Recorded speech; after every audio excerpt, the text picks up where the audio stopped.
Welcome to the Epic Company Culture Podcast, where your host, Josh Sweeney, will give you, the business leaders, HR professionals, and company culture aficionados, the knowledge you need to take your company culture to the next level.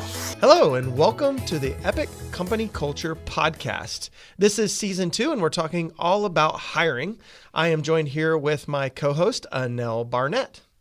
Hi, how are you? Doing well. Thanks for joining us. Yeah, thanks for having me. Thank you. So before we get started, we'd like to thank Prototype Prime for this amazing podcast space. And the topic of today is nurturing candidates. And so when we look at nurturing candidates or any type of nurturing, it's this constant communication to stay in front of a client, a prospect, and in this case of hiring a candidate. Right. So tell me how you like to stay in front of candidates and how that works. Yeah, so it's all about, as you mentioned, it's about constant communication. Regularly being in front of the candidates, whether that be through career development education or in my case, marketing education, or open positions that we might have available. But basically, it's just getting in front of that individual regularly with relevant and valuable content that they find beneficial for their career.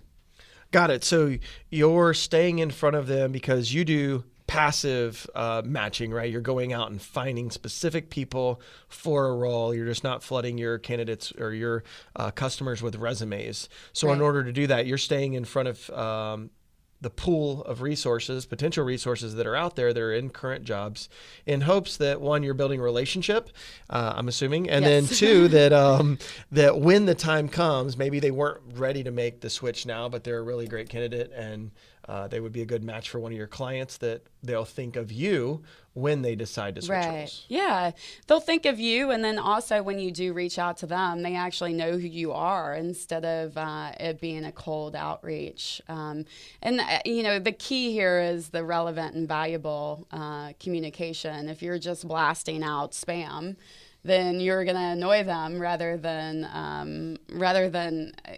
nurture them. Just having constant communication with them and showing your company as a thought leader in the space and being in front of them regularly. Yeah, I totally get the difference in like building the relationships to know the candidates versus the alternative, because in my last company we sponsored the Atlanta PHP meetup, right? Mm-hmm. And so a pretty male environment, mostly kind of more introverted developer types in a lot of cases, not all cases.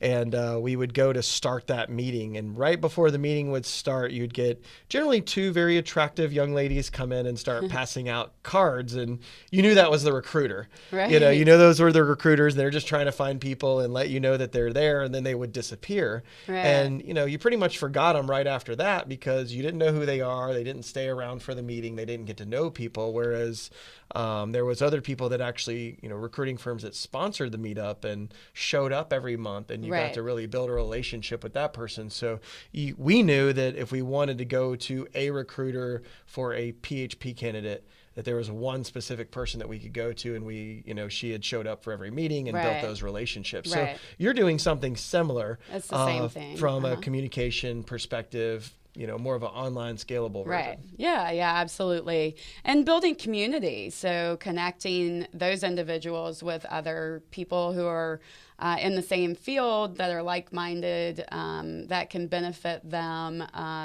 establishing a way for them to collaborate. Again, through Facebook groups and things, you provide the platform for them to communicate with their peers and help them help each other, basically. Got it.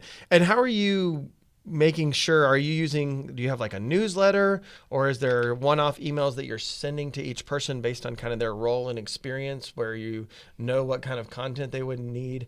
How are you managing those communications and that constant nurturing?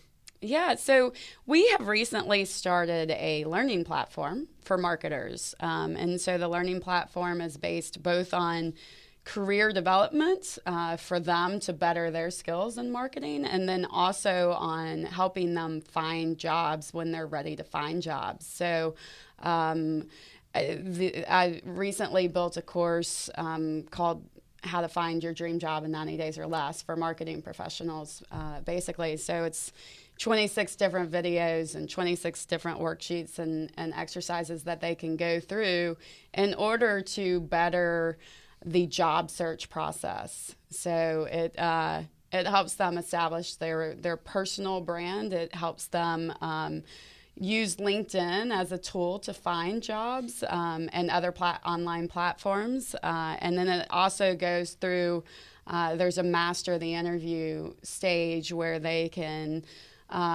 learn how to research a company effectively before an interview, because a lot of people don't necessarily know how to do this. I think that they know that they're supposed to, but they don't necessarily even know what they're looking for.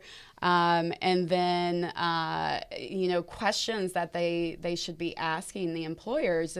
It's truly amazing to me how many people show up to an interview and they have absolutely no questions for you. Right. I mean, this is something that they're going to be doing for 8 hours a day for, 5 days a week, minimum, for however many months or years that they do it, and they don't have a single question to ask. Right. And I think it's just an intimidation factor. And so we're trying to educate candidates on an ongoing basis on how to interview and how to go through the job search process, as well as developing their skills. I'm working on a content marketing learning course right now. So, and there will be more to come after that. Nice. Yeah, I totally understand around, having to train people what to do when they're applying, because we actually had a candidate not too long ago, and I got on the phone and I asked them, I said, okay, one of our phone screen questions is, did you look at our website? And the candidate actually responded back, was like, oh no, I applied for tons of stuff and I haven't had a chance to look at it. And literally followed up with that too. Which company are you with? I was like, wait a second, we've had this meeting on the calendar for 3 days. Wow. And that was the amount of prep we got. So, I was cordial and asked them a few more questions to make it seem like I was going through a process, and then, had to pretty much cut the screen portion of our interview process short. Yeah. We completely understand and have seen that in action. Now, with the marketing course that you have, what is the cost to somebody who's trying to educate themselves in marketing and work on their skills? Most of our courses range between $49 and $99. Okay. So they're very affordable. Eventually, the platform will be a subscription base where you can pay X number of dollars per month and you have access to all the courses. But we aren't there yet. We're building, and we're excited about it, and I think it'll be a great resource for marketers and marketing job seekers as well. Yeah, definitely. I mean, if you're training people on, their growth and their role and how to interview and other things like that, then, you're definitely going to be building those relationships with them to hopefully work with them in the future. Right. And, as a business strategy for us, we're creating kind of a continuous loop of great quality candidates by doing this. So we're educating them, we're connecting them, we're allowing them to collaborate with their peers, and therefore when we're ready to hire somebody, then we can, tap into those fantastic marketers that we've helped develop. Yeah, I love it. Well, so is there anything else on the communication side or any other tactics that you use that you'd like to share? I believe that we've covered it. Awesome. All right. Well, thank you for joining us on this episode of the Epic Company Culture Podcast. And we hope that you've learned a good bit about how to use some of those sales tactics that you might use around building those relationships and switching the relationship building over to nurturing candidates. Thank you for joining us. Thank you. Thank you for tuning in to today's episode of the Epic Company Culture Podcast with Josh Sweeney. If you enjoyed this content, please subscribe on iTunes, SoundCloud, or Stitcher.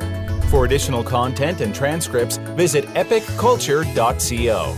If you have questions or topics you would like us to address or expand on, tweet us at EpicCulture1 or email at podcast@epicculture.co.